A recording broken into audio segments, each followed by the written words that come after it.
வாசிக்கலாம். யாத்திராகமத்தினுடைய புஸ்தகம் 3:18. அவர்கள் உன் வாக்கு செவி கொடுப்பார்கள். அப்பொழுது நீயும் இஸ்ரவேலின் மூப்பரும் எகிப்தின் ராஜாவினிடத்தில் போய், எபிரேயருடைய தேவனாகிய யா எங்களை சந்தித்தார். இப்பொழுதும் நாங்கள் வனாந்தரத்தில் 3 நாள் பிரயாணம் போய் எங்கள் தேவனாகிய யாவுக்கு பலியிடும்படி எங்களை போகவிட வேண்டும் என்று சொல்லுங்கள். பாருங்க, ஒரு வசனம் உங்களுக்கு சொல்லியிருக்கேன், அதை எல்லாரும் லைன் பண்ணி வச்சுக்கோங்க. என்னது? யாத்திராகமம் 3:18. ஏன் அப்படி சொல்றேன்னா, என் தேவன் தன்னை எப்படி கிளைம் பண்ணிக்கிறாருன்னு நீங்க பார்க்கணும். தன்னை எப்படி கிளைம் பண்ணியிருக்கிறாரு? எபிரேயர்களுடைய தேவன் என்று தன்னை சொல்லுகிறார். எப்படி சொன்னாரு? எபிரேயர்களுடைய தேவன் என்று சொல்லி தன்னை சொல்லுகிறார். தேவன் ரெண்டு விதத்தில் தான் தன்னை அடையாளப்படுத்துகிறார். ஒன்று இஸ்ரவேலின் தேவன், இன்னொன்று எபிரேயர்களின் தேவன்.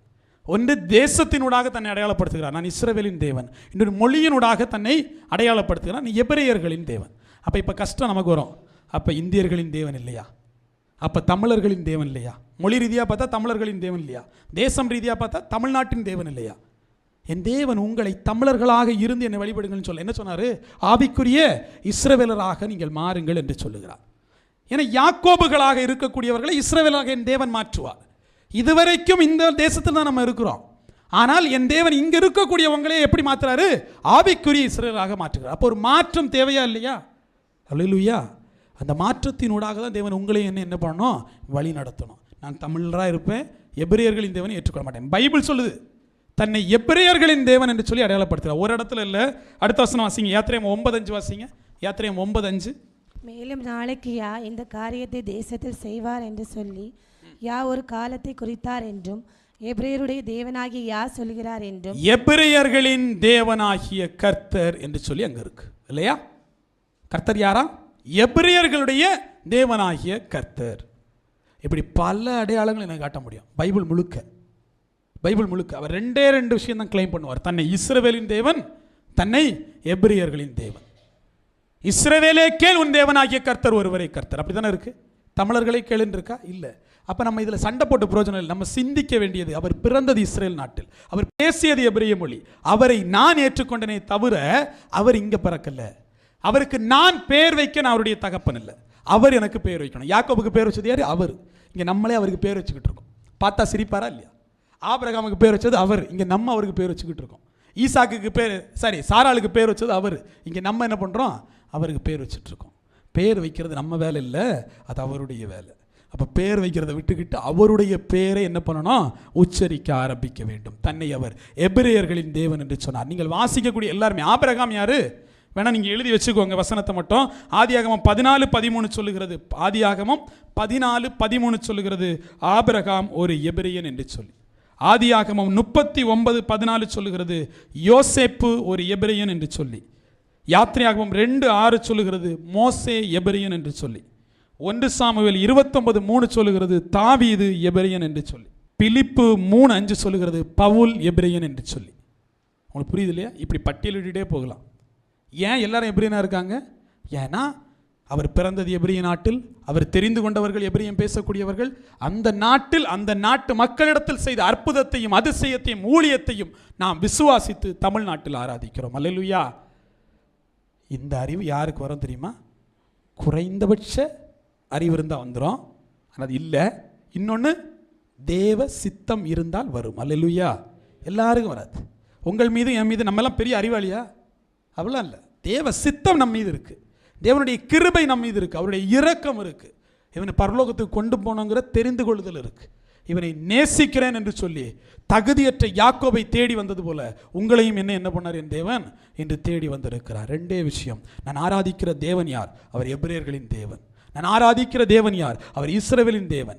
நான் இஸ்ரவேலாக மாற்றப்பட வேண்டும், நான் தேவனை பார்ப்பவனாக மாற்றப்பட வேண்டும். நான் இஸ்காரியத்தாக அல்ல, நான் இஷ்பாலாக அல்ல, நான் மாற்றப்பட வேண்டியது இஸ்ரவேலாக. நான் இஸ்ரவேலாக மாறுகிற போது இஸ்ரவேலின் தேவனை ஆராதிப்பேன். இஸ்ரேல்ல வேதம் எழுதுகிற போது அப்படியே சொல்றாரு, எருசலேம் துவங்கி சகல தேசத்திலும் அவருடைய நாமம் பிரசங்கிக்கப்பட வேண்டும். எங்கேருந்து? எருசலேம் தொடங்கி சகல தேசத்திலும். எருசலேமில் தொடங்கிச்சு யாஷுவான்னு, அப்படியே வரும்போது ஜீசஸ் இயேசுவும் வந்து சேர்ந்திருக்கு. ஆனால் வேதம் அப்படி சொல்ல, எருசலேம் தொடங்கி சகல தேசத்திலும் என்னுடைய நாமம் பிரசங்கிக்கப்பட வேண்டும். அல்லேலூயா. அப்ப எருசலேமில் இருக்கக்கூடிய யாசுவா நாமம் இங்க பிரசங்கிக்கப்பட வேண்டும். அதுக்கு ஒரு மோசே தேவைப்படுது. அந்த மோசையாக உங்களையும் என்னையும் தேவன் தெரிந்து கொண்டிருக்கிறார். அல்லேலூயா. நீங்கள் யாசுவா நாமத்தை சொல்லுகிற போது என் தேவன் அற்புதத்தின் அதிசயத்தினூடாக உங்களை வழி நடத்துகிறவராக இருக்கிறார். இஸ்ரவேல் ஆக உங்களை மாற்ற முதலாவது யாக்கோபு என்ன பண்ணும்? தன்னை தேவ சமூகத்தில் ஒப்புக் கொடுக்க வேண்டும். யாக்கோபு எதுக்கு பிரயாசப்பட்டான்? ஆசீர்வாதத்துக்கு பிரயாசப்பட்டான். அதனால தான் சொன்னாரு, நீ தேவனோடும் மனுஷனோடும் போராடி பெற்றுக்கொண்டாய் என்று சொல்லி. 2 விதமான போராட்டம் இருக்கு. ஒன்று தேவனோடு போராடணும், ஜெபத்தில் போராடணும். இன்னொன்று மனுஷன்கிட்ட போராடணும். தினந்தோறும் நாங்கள் போராடிக்கிட்டே இருக்கோம். 4 பேர் கேள்வி கேட்பான், 4 பேருக்கு பதில் சொல்லணும், 4 பேருக்கு சுவிசேஷம் சொல்லணும், 4 பேருக்கு வேத வசனத்தை ஆதாரத்தை காட்டணும். தேவனோடும் மனுஷனோடும் போராடி பெற்றுக்கொண்டானே, ஆனபடியினால் இவன் இஸ்ரேல். அல்லேலூயா. நீங்களும் நானும் இஸ்ரேலாக மாற்றப்பட வேண்டும் என்று சொன்னால் இஸ்ரேல் தேவனை அறிந்து கொண்டு அவர் சித்தத்தை நடைமுறைப்படுத்தக்கூடிய குடும்பமாக நீங்கள் இருக்க வேண்டும். அல்லேலூயா. எந்த சித்தத்தை? அவர் சித்தத்தை. நம்முடைய குடும்பத்தில் அவர் சித்தம் இருக்கிறதா? கணவன் மனைவி என்பவர்கள் முத்திரி என்று சொல்லி வேதம் சொல்லுகிறது. ஒன்று யாரு? கணவன் மனைவி. இன்னொன்று யாரு? தேவன். தேவனோடு இசைந்திருக்கக்கூடிய குடும்பம் ஒருபோதும் பிரிக்கப்படாது. தேவனோடு இசைந்திருக்கக்கூடிய குடும்பம் ஒருபோதும் வெட்கப்படாது. தேவனோடு இசைந்திருக்கிறவர்களை என் தேவன் பரலோக ராஜ்யத்தில் சேர்க்கிறவராக இருக்கிறார். தேவனோடு இசைந்திருக்கிறனா முதல்ல தேவன் யாருன்னு தெரியணும். தேவன்கிட்ட போய் எல்லாரும் கேட்டாங்க, உம்முடைய நாமம் என்ன என்று. மோசே கேட்டானா இல்லையா? மோசே கேட்டான், உம்முடைய நாமம் என்ன? யார் அனுப்பினார்னு கேட்பாங்களே, உம்முடைய நாமம் என்ன? அருமையான தேவச்சனமே எல்லோரும் தேவ சமூகத்தில் போய் கேட்டாங்க, உம்முடைய நாமம் என்ன? யாக்கோபு கேட்டான், உம்முடைய நாமம் என்ன? நீங்களும் கேட்கணும், உம்முடைய நாமம் என்ன? அந்த கேள்வி ரொம்ப முக்கியமானது. தேவ மனிதர்கள், ஆசீர்வதிக்கப்பட்ட எல்லா மனிதரும் கேட்ட கேள்வி தேவன்கிட்ட, உம்முடைய நாமம் என்ன? என் தேவன் வெளிப்படுத்தினார். இன்று நீங்கள் கேளுங்கள், என் தேவனுடைய நாமம் என்ன? என் தேவன் வெளிப்படுத்துகிறார், அது யாஷ்வமேஷியா என்கிற நாமம் என்று சொல்லி. அல்லேலூயா. அவர் சிலுவையில் அடிக்கப்பட்ட போது அவருடைய விலா எலும்பிலிருந்து எப்படி ஆதாமின் விலா எலும்பிலிருந்து ஒரு ஏவாள் எடுக்கப்பட்டாலோ அதுபோல தேவனுடைய விலா எலும்பை கொத்தின போது அங்கிருந்து இரத்தமும் நீரும் புறப்பட்டது, திருச்சபை பிறந்தது என்று சொல்லி வேதம் சொல்கிறது. அல்லேலூயா. அந்த சபையாக, அந்த மணவாட்டியாக நீங்கள் உங்களை அலங்கரித்துக் கொள்ள வேண்டும் என்று சொன்னால் தேவ வசனத்திற்கு கீழ்ப்படிங்கள். சிலுவையின் உபதேசம் கெட்டு போகிறவர்களுக்கு அது பைத்தியமாக இருக்கிறது. எது சிலுவையின் உபதேசம்? சிலுவையில் அடிக்கப்பட்டவருடைய பெயர் என்ன? சிலுவையில் அடிக்கப்பட்டாரல்ல, அவருடைய பெயர் என்ன? அவர் சிலுவையில் அடிக்கப்படுகிற போது அவருக்கு 3000 பெயர்கள் அல்ல, அவருக்கு ஒரே பெயர். அதன் பிற்பாடுதான் பெயர்கள் பிறந்தது. 2000 வருடத்திற்கு முன்னதாக அடிக்கப்பட்டவர் ஒரு பெயரோடு வாழ்ந்தார் இல்லையா? அந்த பெயரை, அந்த சிலுவை உபதேசத்தை நீங்களும் நானும் ஏற்றுக்கொண்டால் அவருடைய மணவாட்டியாக இருக்கிறோம். வேதம் சொல்லுகிறது, அலங்கரிக்கப்பட்ட எருசலேம், அலங்கரிக்கப்பட்ட எருசலேம் மணவாட்டி, எருசலேம் சபை அது பூமிக்கு இறங்கி வந்தது என்று சொல்லி. அல்லேலூயா. பரலோகத்துக்கு போகணும்னு பிரயாசப்படுறீங்கன்னா முதல்ல எருசலேம் இறங்கி நம்ம குடும்பத்துக்கு வரணும். தேவன் வாசம் பண்ணுகிற இடமாக நம் குடும்பம் இருக்கணும்.